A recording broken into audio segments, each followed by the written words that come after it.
On my 18th birthday, my parents gave me an ultimatum: start paying rent or move out. Here's how it changed my life and our relationship. So I'll get right into it. I turned 18 about 10 days ago, and on the day of my 18th birthday, instead of throwing me a party like normal parents, my parents decided to sit me down and tell me that I needed to start paying rent if I still wanted to live in their house. I didn't understand why they were so hell-bent on making me pay rent, because they'd never talked about these things before. I had a weird relationship with my parents, if you can even refer to it as a relationship.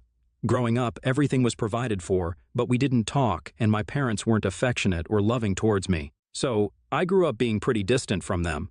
And right now, I wouldn't say that we have the best relationship. My mother is a high school English teacher, and my dad works in marketing, so they have a reasonable combined income and can afford a nice lifestyle.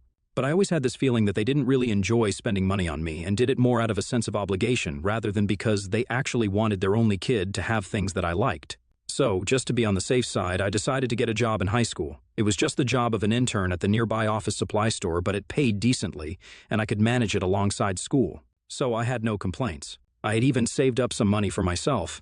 I wouldn't say that I had enough to move out, but I could at least cover rent for the first couple of months if I stayed somewhere extremely cheap or split it with roommates. I didn't know about the other costs, though. These were measures that I'd only taken for the worst-case scenario, but I didn't really think that I would actually have to end up utilizing this money so soon. On my birthday, when my parents told me that I could either start paying rent or move out of the house, I decided to move out. It was insulting enough that they'd just been waiting for me to be a legal adult, only so they could kick me out. I didn't need to be reminded of that by staying in that house. So, in a fit of anger, I decided to pack my stuff and go to a friend's house for the night. My parents didn't even try to stop me, so I left and haven't gone back since. It came out of nowhere because, even though my parents had always been less inclined to spend money on me, they'd never tried to make me leave so openly. My friend was kind enough to let me live with him until I'd be able to find an apartment, or at least until college started. I'm supposed to start college in the fall, and thankfully I didn't have to worry about the tuition because my maternal grandparents had a college fund for me, which my parents couldn't touch. My dad's parents passed away when he was a teenager. I was very angry and upset about what my parents had said, so I blocked them as soon as I left, and I had no intention of unblocking them either.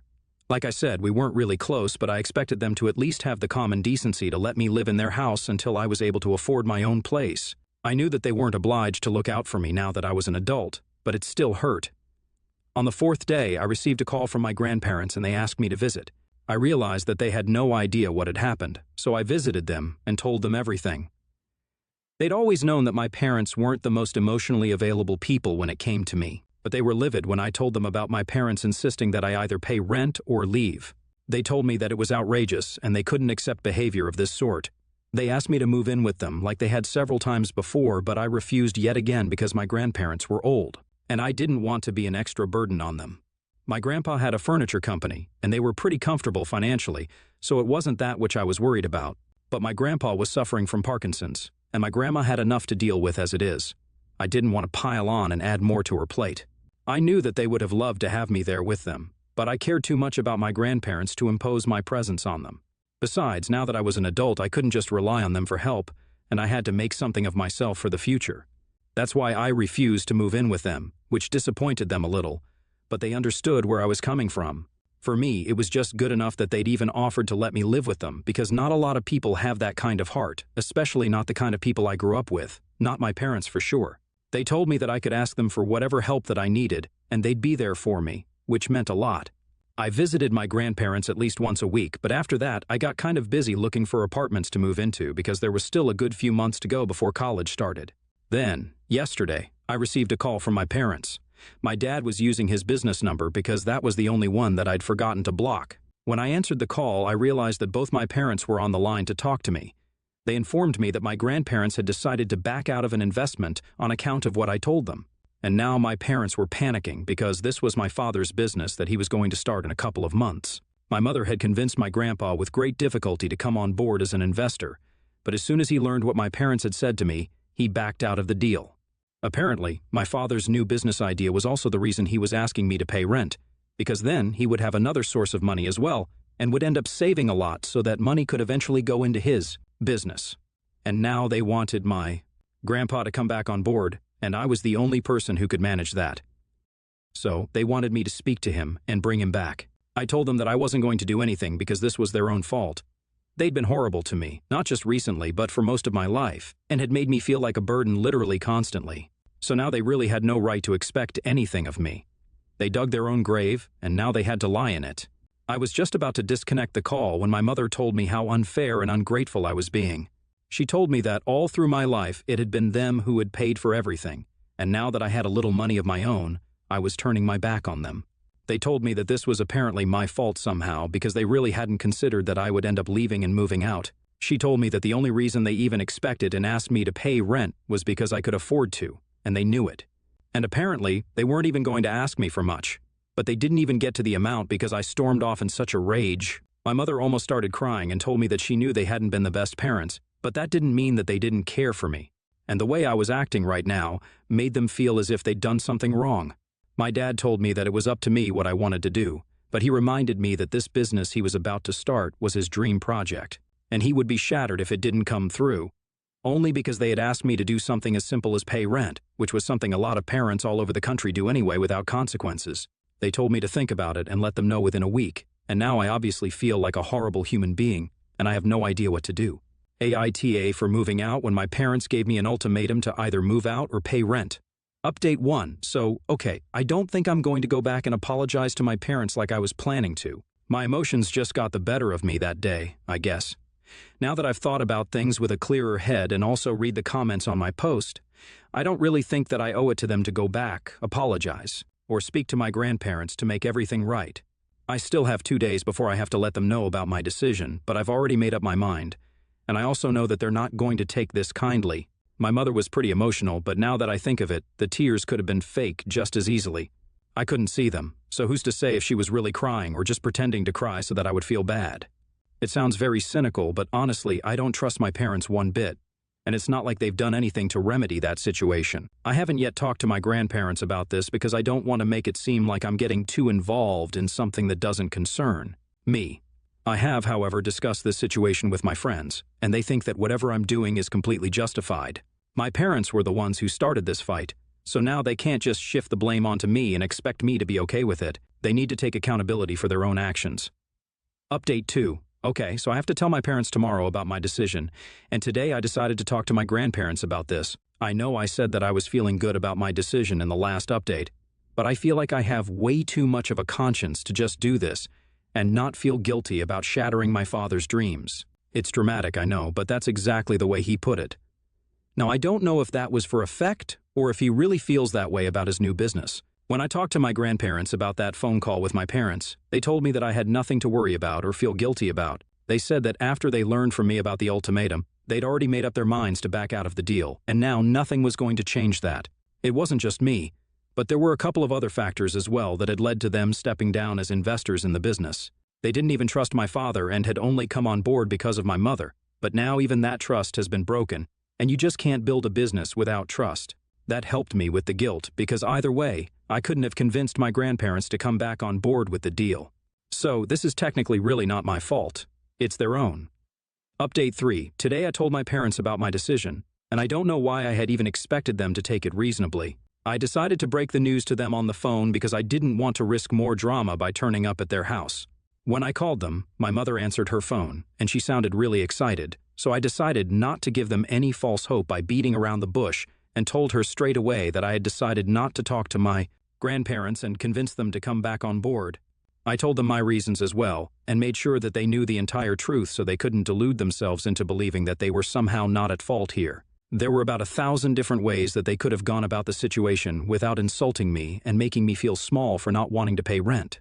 I told them that the real reason I'd even started working at the age of 16 was because of them, because I didn't feel safe enough to rely on them and trust them. I knew that, at some point, they would want me out of their house, so I started working and saving up so I could move out at the earliest. They hadn't even bothered to think about college and set anything aside for me. I'm not saying that they were obliged to, but they were my parents, and they could afford to do so. All my friends' parents were paying for their tuition, and I was. The only one who was relying on my grandparents for it. They'd never, ever made me feel like I could count on them, be it financially or even emotionally. And to be fair, they'd given me the choice to move out.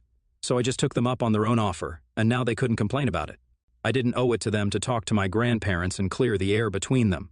Why should it be my problem if my dad doesn't get to live out his dream of being a businessman when it wasn't his problem to think about where I would live if they demanded rent from me out of money that I was saving for my future? After I was done ranting, my dad told me that I was a huge disappointment and that he regretted even talking to me and hoping that I'd be reasonable about this whole thing. He told me that he felt like a failure because he'd raised an egoistic and self-centered jerk as a son, and there was nothing in the world that could bring him more shame than my behavior. I guess I shouldn't have, but I decided to take it up a notch and told my father that he didn't need to feel ashamed because he hadn't raised me to be this way. To be honest, he hadn't raised me at all, so he had nothing to worry about. That set him off, so I just put him on speaker and went on with breakfast while he screamed at me and my mother tried to calm him down. It was kind of entertaining for a while, until he started accusing me of using them for money all these years. I don't understand what the heck that was about because I was literally just a child, and they were my parents, so they were actually legally required to take care of me. So it wasn't as if they were doing me any favors by letting me stay in their house and giving me food to eat. They neglected me emotionally, and they would have done so financially as well had it not been the law that was stopping them from ignoring my existence altogether and leaving me to fend for myself. I told my father that I couldn't have been using him for money because, up until a couple of days ago, I was legally still a minor, so he had to pay for my well-being within his means.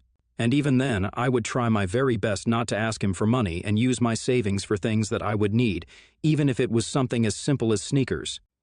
For the past few years, ever since I started working at the store, I've been paying for myself and trying to make myself as scarce as possible so as not to bother my parents. But even that didn't seem to be enough for them, and they constantly wanted more and more. That turned into a pretty brutal argument, and he called me a lot of things and so did my mother. By the time I disconnected the call, I was pretty emotionally broken. I didn't know how to cope with it on my own, and I didn't want to disturb my friend because he worked late into the night and slept till late as well. He was already doing me a huge favor by letting me live with him without paying rent. I wasn't about to bother him with this burden as well. So, I decided to call the only people who I knew I could rely on without a second thought. My grandparents answered the call almost immediately. I pretty much broke down into tears while telling them about my conversation with my parents just before that. They seemed to be upset by the things that my parents had said to me as well, and said that they would fix the situation. I didn't understand what that meant, and I didn't want to ask either because I was sure that whatever my grandparents did would be for the best. Of course, my grandparents knew better than to try and reconcile me with my parents, so it was definitely not going to be that. They still haven't told me exactly what they're going to do, but I'm sure that it's not going to be something pleasant because of their tone. I could tell that they were not at all pleased with my parents, and they were going to come down on them hard. I'm actually kind of excited about what's going to happen now. Update 4. Okay, so 2 days ago, I told my grandparents about the very horrible phone call with my parents, and they told me that they would fix the situation. If you guys remember, well, they finally fixed it today, and I've got to say, I wasn't expecting this. They made a post on social media talking about how my parents had taken money from them for years on end just to be able to put food on the table while I was a child. And yet they seemed to have no gratitude for that, and even had the audacity to mistreat me and treat me like a burden when their own parents had never done the same. Apparently, even the house that they lived in belonged to a friend of my grandparents, who'd allowed them to live there at a lower rent thanks to my grandpa. So, they really had no right to accuse me of using them for money when they had done the very same thing to my grandparents when they just had me. At least I was still a kid. They were well into adulthood and even had a child, but were still incapable of scraping by on their own. Not only that, but I also found out that my parents would use me as an excuse to borrow excessive amounts of money from my grandparents when I was a baby. My grandparents knew that they were being scammed out of money, but they still went on giving and giving because they actually cared about their daughter. And today, they were heartbroken to learn that my mother was not even capable of doing the same for her own son, and thought that her husband was somehow more important than her son. They announced what a no-good idiot my father was back when I was a child, which is why they didn't want to invest in his business in the first place. He'd already tried to start 2 businesses when I was younger, but they didn't work, and my grandparents had to bail him out of those situations and pay off his debts. They didn't want to end up having to do that yet again, which is another reason that they backed out of the deal. So, I guess now it finally makes sense why my grandparents were so hesitant to invest in my parents' business, and it's completely fair as well. Their post has received a lot of attention from my relatives and their friends, and I think I'm going to share it so that more people can see it and know how awful my parents are. So far, I haven't received any word from my parents. I'm guessing that they've seen the post but just haven't been able to come up with an adequate response to it because all of it is true after all. I bet they regret being so heartless with me on the phone the other day. Had they just let me go peacefully, then they wouldn't have so much to deal with. Update 5. Well, It's been a week since my grandparents posted, and pretty much the entire family has cut my parents off. My grandparents told me that they got into a huge fight with my parents that evening, after my mother showed up with my father at their house. They came there to confront my grandparents and make them take that post down somehow. But my grandparents weren't bothered in the slightest and stood their ground because they knew that they were the reason my parents even had the audacity to come and confront them like this. Obviously, they were pretty nasty towards my grandparents as well and cursed them out pretty badly, but my grandparents didn't take it too hard because they knew that this was exactly what they could expect from people like them. They've been relentlessly trying to get that post down and have even sent my grandpa a defamation lawsuit because they're losing business due to that post, which has gained a lot of attention by now. I will literally never understand how my parents managed to take everything and then blame it on somebody else instead of just taking accountability for once in their lives. I think that they're physically incapable of acknowledging that they messed up and apologizing for it. They haven't contacted me yet, which I think is a good sign because it means that they're finally done bothering me. I've also spoken to my friend because recently I found an apartment that I could share with 2 roommates, and the rent was minimal, so I could afford it. I talked to him about moving out, but to my surprise, he told me that I could live with him for as long as I needed to. Apparently, he'd read the post that I shared, and he strongly believed that I should be saving money for the future because my parents were never going to come around and start helping me. They would always do their best to drag me down. He was a couple of years older than me and had already been working for almost a year. He received allowances from his parents every now and then, so he could very well afford to let me live with him for the time being. I'm super grateful that I made a friend like this because people like him are really hard to find in today's dog-eat-dog world. I guess I lucked out in the department of having great grandparents and friends.